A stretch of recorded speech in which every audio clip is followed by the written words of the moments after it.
দোরগোড়ায় পৌঁছে দেয়। তো জনগণের দোরগোড়ায় স্বাস্থ্যসেবা পৌঁছে কীভাবে দেয়?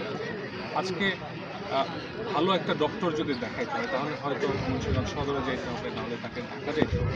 তো অনেক সময় অনেক ক্রিটিক্যাল পেশেন্ট থাকে যাদেরকে আসলে ওই মানে একটা নির্দিষ্ট সময়ের মধ্যে প্রপার ট্রিটমেন্টটা দিতে না পারলে সিচুয়েশনটা খারাপ হয়।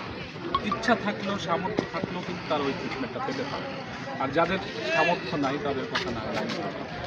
এখন আমরা যদি ডিজিটাল এবং ম্যানুয়াল প্রসেসের একটা মিশ্রণ ঘটাইতে পারি তাহলে কিন্তু স্বাস্থ্যসেবাকে আমরা দোরগোড়ায় পৌঁছে দিতে পারি।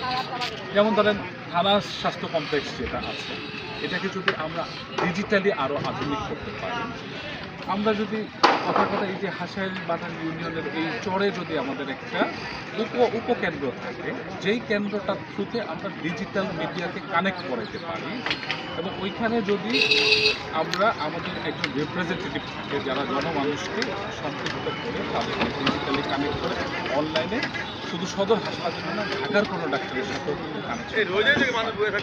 এখন তো টেলিমেডিসিন এত আপগ্রেডেড, জাপানিজ একটা প্রতিষ্ঠানের সাথে আমার কথা হচ্ছিল, জাপানিজ এনজিও, ওরা এমপিও বলে, ওরা রোবোটিক সার্জারি পর্যন্ত করতে পারে এই ডিজিটাল মিডিয়ামের মাধ্যমে, টেলিমেডিসিনের মাধ্যমে।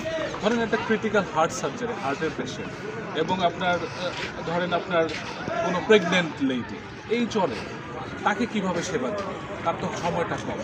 এখানে রোবটের ব্যবস্থা করে দিয়ে দেশের বাইরে থেকেও সেটাকে কন্ট্রোল করে তার সার্জারিটা কিন্তু এই রিমোট জায়গায় করে ফেলা সম্ভব। সো এরকম অনেক ব্রডার আইডিয়া, জেনারেল কনসালটেশন থেকে শুরু করে রোবোটিক সার্জারি পর্যন্ত কিন্তু করে ফেলা সম্ভব।